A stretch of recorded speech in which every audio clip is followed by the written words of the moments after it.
There's major breaking news out of New York City today. A federal judge has dismissed the corruption charges against Mayor Eric Adams of New York City. This means that Adams can now actively begin campaigning for re-election later this year. He's being challenged by Democrat Andrew Cuomo, who is the frontrunner in the race currently. In this race, Jewish voters and the issue of Israel play a really key role. Here's why.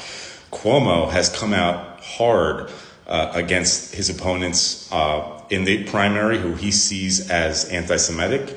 One of them is Zohran Mamdani, whose father is an anti-Israel professor at Columbia who opposes Israel's existence.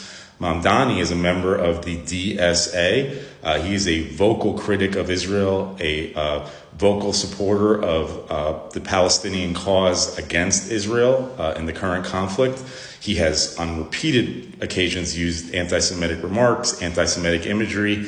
He is closely aligned with politicians like Rashida Tlaib, the congresswoman, who has repeatedly engaged in anti-Semitic speech to attack Jews and Israelis and also spread a lot of misinformation. So Mamdani is a staunch anti-Israel figure. He's going up against Cuomo, who is a staunch pro-Israel figure. Of course, you remember Cuomo really reached the heights of his power during the COVID pandemic and then was brought down very quickly by a series of sexual misconduct allegations, and he came under so much pressure that he eventually resigned. So this is his political comeback.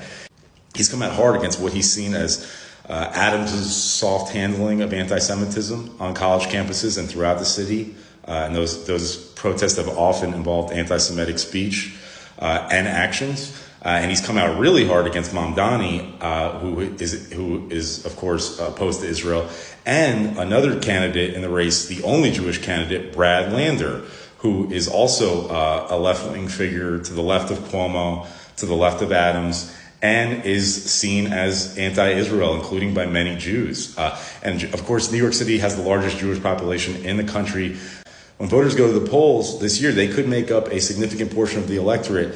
So these questions are going to be really important to watch as we move closer to Election Day. So again, charges against Adams dismissed this morning.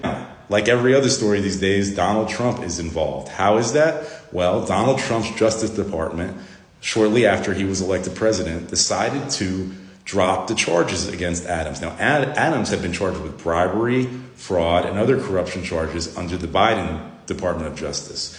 Trump came in, they dropped the charges.